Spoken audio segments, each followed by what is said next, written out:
Gloire à Dieu. Nous allons nous mettre debout pour faire la lecture des Saintes Écritures. Nous sommes dans le livre d'Ézéchiel au chapitre 22. Nous allons lire le verset 29 et le verset 30. Nous lisons au nom de Jésus-Christ. Le peuple du pays se livre à la violence, commet de rapine, opprime le malheureux et l'indigent, foule l'étranger contre toute justice. Je cherche parmi eux un homme qui élève un mur, qui se tienne à la brèche devant moi en faveur du pays, afin que je ne le détruise pas, mais je n'en trouve pas. Le deuxième texte, nous allons le lire dans le livre de Ésaïe, chapitre 62.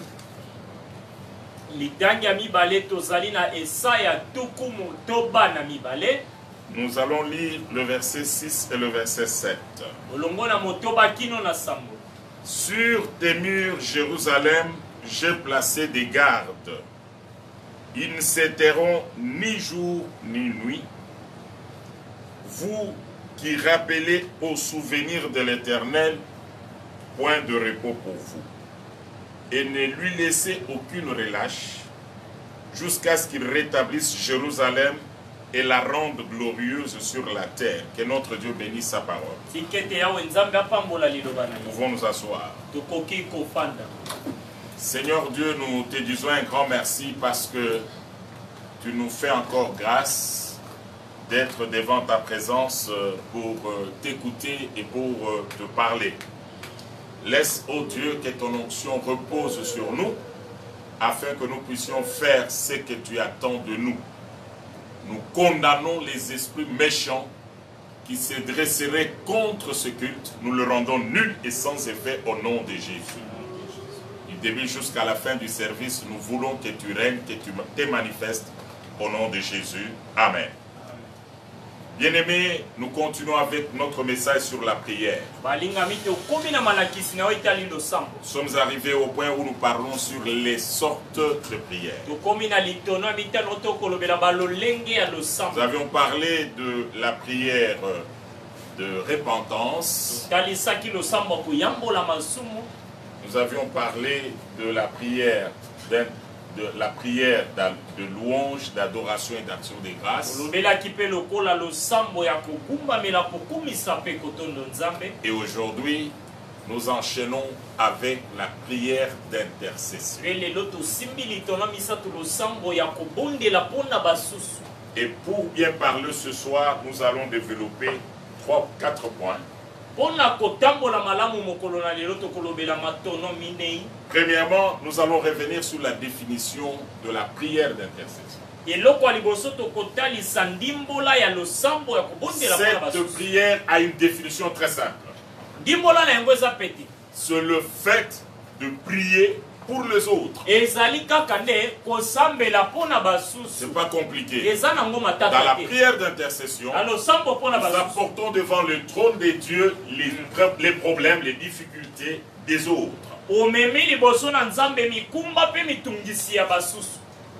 Au deuxième point, nous allons parler sur les missions que Dieu... D'abord, nous allons parler de qui peut intercéder.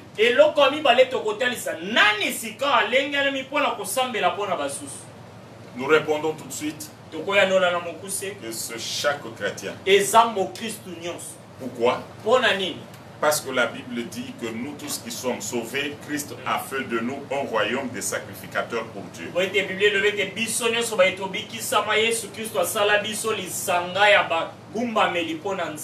Nous sommes des sacrificateurs pour Dieu. Tandis que dans les sacerdoces, on voit le fait d'aller devant Dieu plaider la cause du peuple avec des offrandes. Mais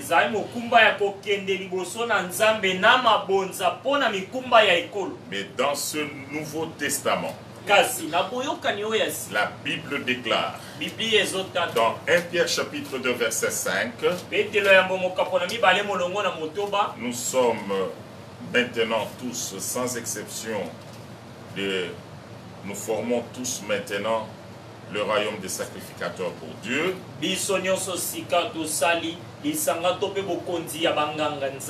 Écoutez, dans 1 Pierre chapitre 2, à partir de 4, et nous allons cheminer jusqu'au verset 9. Nous allons rapidement avec vous. Approchons-nous de lui, pierre vivante rejetée par les hommes, mais choisie et précieuse devant Dieu. Nous tous allons devant lui, la pierre angulaire, la pierre précieuse que les autres ont rejetée. Et vous-même, comme de pierres vivantes, c'est-à-dire nous les chrétiens, nous devons former un bloc, aller vers Jésus, comme des pierres vivantes, c'est-à-dire les pierres qui ont la vie et qui ont la capacité de communiquer la vie aux autres. Édifiez-vous pour former une maison spirituelle, un saint sacerdoce, afin d'offrir de victimes spirituelles agréables à Dieu par Jésus. Nous tous les chrétiens qui sommes de pierres vivantes, c'est-à-dire ayant la même nature que Christ, ayant la vie en nous et ayant aussi la capacité de communiquer la vie aux autres, allons vers Jésus, pierre vivante, et nous allons constituer maintenant une maison spirituelle, un sacerdoce spirituel saint, afin de faire quoi? Afin d'offrir de victimes spirituelles agréables à Dieu par Christ. Amen. La suite, c'est la même chose. On explique comment nous sommes un royaume de sacrificateurs pour Dieu. Bien-aimés dans le Seigneur, nous tous chrétiens en tant qu'enfants de Dieu, nous ne sommes plus au temps de l'Ancien Testament où il y avait une élite de personnes mises à part comme des sacrificateurs qui avaient le privilège à eux seuls de se présenter devant le trône.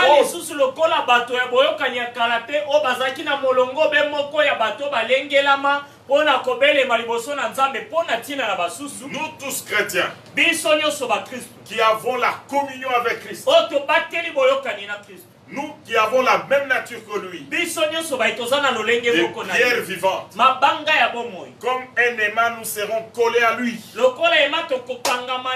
ensemble avec lui. Nous allons élever nos voix vers le trône pour présenter à Dieu des sacrifices, de victimes agréable. Maintenant, nous, en tant que sacrificateurs, quel genre de sacrifice nous allons présenter à Dieu? Nous allons d'abord dans l'Ancien Testament. Nous voyons comment David présente ses offrandes qu'il apporte devant le trône. Dans le livre des Psaumes au chapitre 141. Nous allons lire le verset 2. Que ma prière soit devant ta face comme l'encens.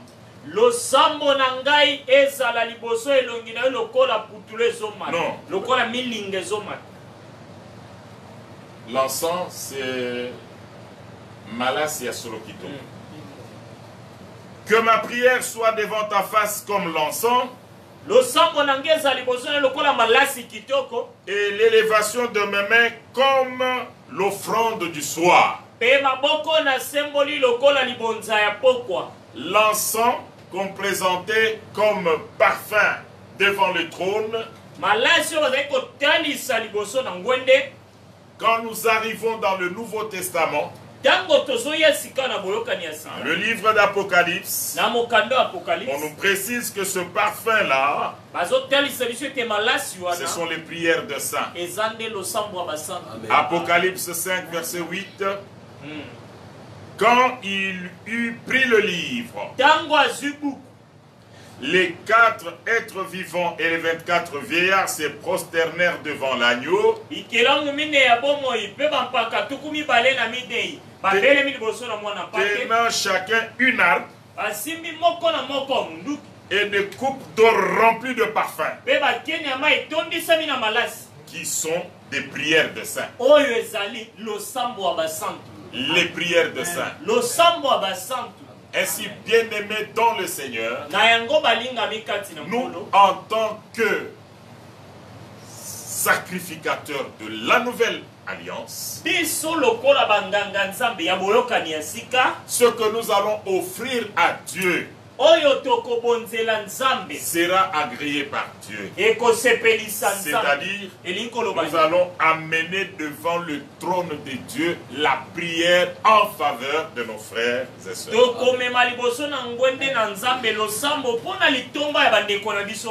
Ça, c'est notre deuxième point. Troisième point. En tant que chrétien intercesseur, quelles sont les missions que Dieu nous confie pendant que nous sommes en train d'exercer notre ministère d'intercesseur?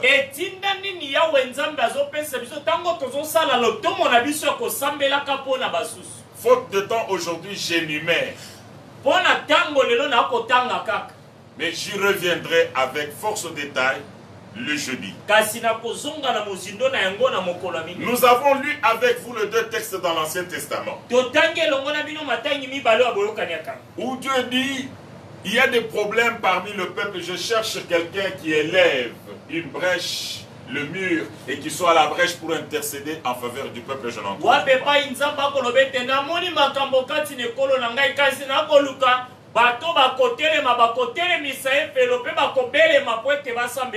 Dieu a besoin des hommes et des femmes qui peuvent regarder la vie de son peuple. Là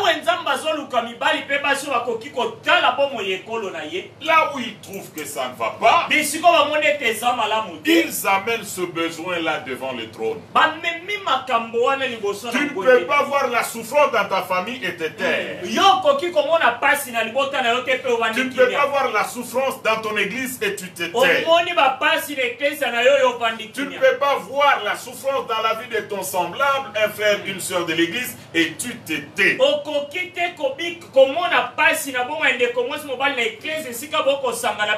Tu ne peux pas voir la souffrance dans ton pays et tu te tais. Tu as dit, sur te mille Jérusalem, j'ai placé des sentinelles. Ces gens qui connaissent mes promesses pour Jérusalem. Ces gens doivent se mettre debout pour pleurer en faveur d'Israël. Ils pleurent en faveur de Jérusalem jusqu'à ce que je vais restaurer Israël. Jérusalem. Voilà la première mission que Dieu nous donne. Tout ce que nous voyons, malheur, difficultés, problèmes sur les autres, sur nos familles, sur le pays, sur l'église, ça doit être notre fardeau.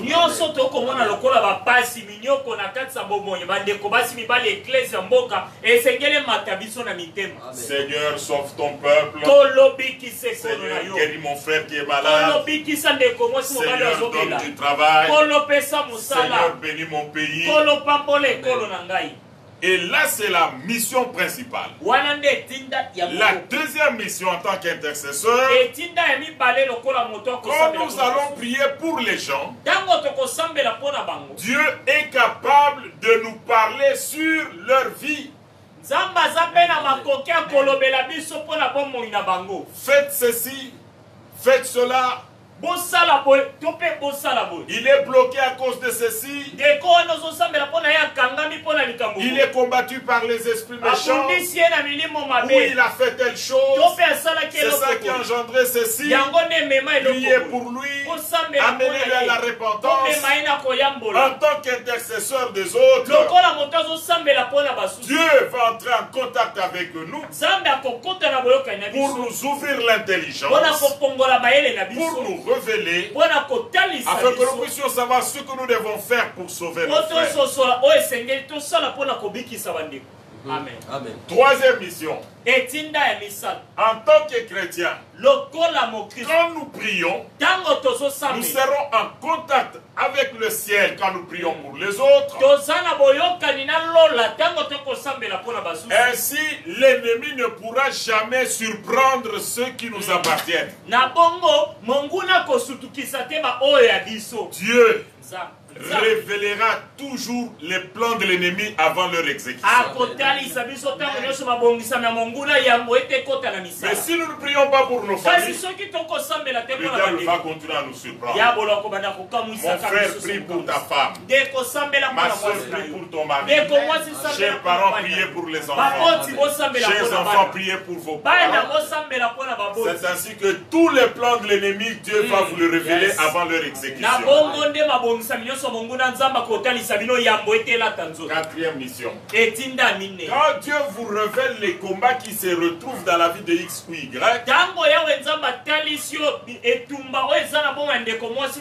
c'est qu'il t'engage dans le combat. Amen. Dieu ne nous révèle pas les difficultés des gens pour que nous allons chanter. Dieu nous avait déjà montré, Dieu a dit qu'il aura des problèmes. Non, Dieu veut te montrer à toi parce qu'il sait que tu as les moyens, tu as les capacités. Mets-toi debout, combat pour ton frère dans la prière.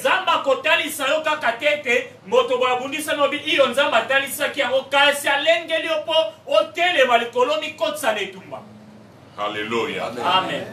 Ça, c'était notre troisième point. L'émission principale que Dieu nous donne en tant qu'intercesseur. Et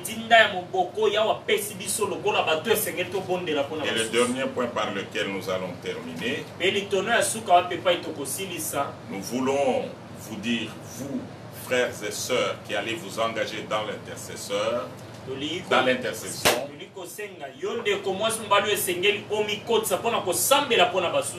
que tu connaisses déjà les avantages que tu as devant l'Éternel dans cette mission d'intercession.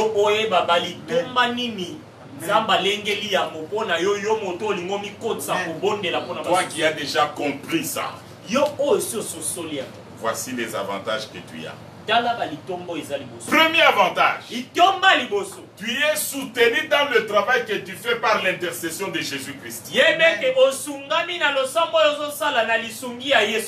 Jésus est d'accord avec toi. Comme tu pries pour les autres, lui qui a versé le sang pour l'humanité, la Bible dit que son sang parle plus que celui d'Abel. Il est l'intercesseur, il est l'intermédiaire entre l'humanité et Dieu. Pendant cette nouvelle alliance, il est le seul intermédiaire. Notre intermédiaire, son travail chaque jour ici, c'est intercéder pour les gens. Seigneur, bénis ton peuple. Seigneur, bénis. Seigneur, assiste. Maintenant, quand tu commences aussi à intercéder, tu entres en communion avec lui, tu entres en contact avec Jésus, vous formez avec lui une équipe d'intercession solide. Pendant que tu pries, vous priez avec Jésus l'intercesseur par excellence. Deuxième avantage, pendant que tu pries, il n'y a pas de barrière entre toi et Dieu. Parce que la Bible dit, dans l'Ancien Testament, il y avait beaucoup de sacrificateurs. Ils ont intercédé, puis ils sont morts. Mais dans le Nouveau Testament, Nous avons un sacrificateur qui a reçu un ministère qui n'est pas transmissible. Donc celui qui est en train de prier nuit et jour pour nous, il a reçu un ministère qui n'est pas transmissible. Et il est assis sur le trône de la grâce. Il faut tous approchez-vous avec assurance afin d'obtenir miséricorde et d'être secouru dans tous vos besoins. Il n'attend que ça. Assis sur le trône de la grâce. Lui qui a reçu un ministère qui n'est pas transmissible, qui est en permanence il ne veut pas le faire seul. Il veut le faire avec vous. Approchez-vous avec assurance du trône de grâce afin d'obtenir miséricorde et d'être secouru dans tous vos besoins. Troisième avantage. La Bible dit, vous, quand vous vous approchez de Dieu, vous êtes différent des gens là qui se sont approchés du mont de Sinaï. Le mont de Sinaï, ce n'est pas n'importe qui pouvait arriver. On devait mettre une ligne que les enfants d'Israël ne pouvaient pas traverser. Mettez-vous là-bas. Si vous osez toucher la montagne, vous allez mourir. Seul Moïse pouvait s'approcher et rester à distance. Et quand Dieu descendait pour parler à Moïse, c'était dans le feu. Il y avait des tonnerres et des éclairs, à tel point que le peuple d'Israël avait eu peur. Ils ont dit à Moïse, Moïse, nous avons compris. On ne peut plus se disputer l'intercession avec toi. Toi-même parle avec Dieu et que toi tu viennes nous parler. Toi et ton Dieu, arrangez-vous là. Le mont Sinaï faisait trembler le peuple d'Israël. Et la Bible dit, mais vous ne vous êtes pas approché de cette montagne-là de Sinaï, mais vous vous êtes approché du mont de Sion,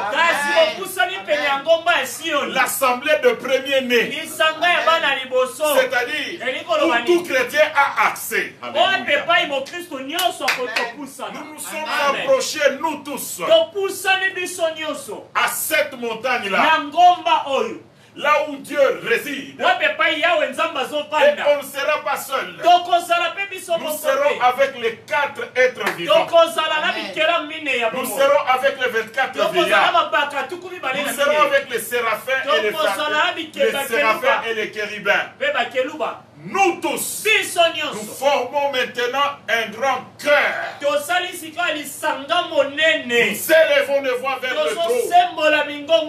Et le trône bouge à cause de la présence de Christ et à cause de la présence de ceux qu'il a sauvés. Il l'a amené auprès de son Père. Oui, je voudrais lire ce verset-là. Il est très bon. Nous sommes dans Hébreux chapitre 7. Hébreux chapitre 7. Nous partirons du verset 22.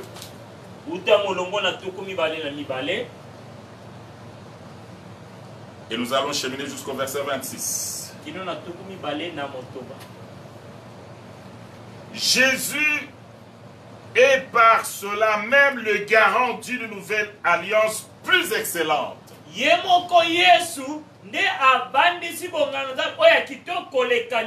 De plus, il y a eu des sacrificateurs en grand nombre.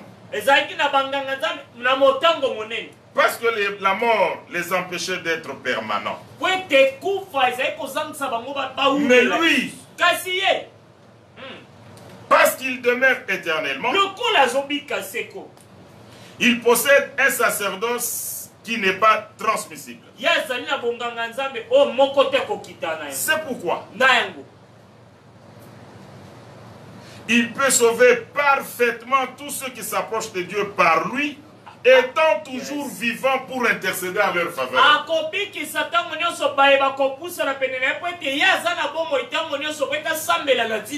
Il nous convenait en effet d'avoir un souverain sacrificateur comme lui, saint, innocent, sans tâche, séparé des pécheurs et plus élevé que le cieux. Il n'a pas besoin, comme le souverain sacrificateur, d'offrir chaque jour des sacrifices d'abord pour ses propres péchés,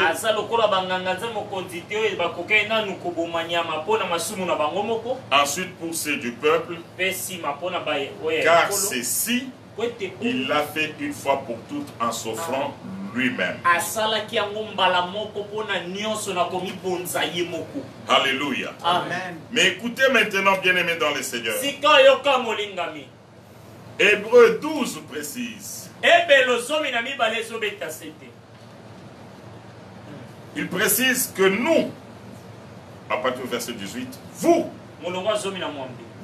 vous êtes pas approché d'une montagne qu'on pouvait toucher, qui était embrasée par le feu,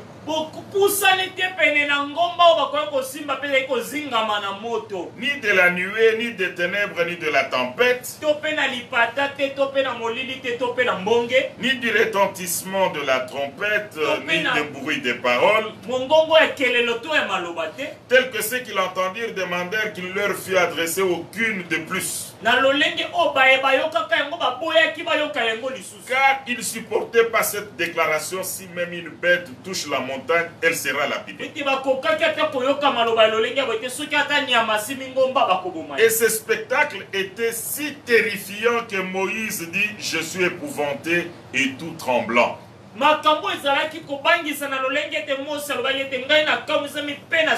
Mais vous, vous vous êtes approché de la montagne de Sion, de la cité du Dieu vivant, la Jérusalem céleste, des myriades qui forment le cœur des anges.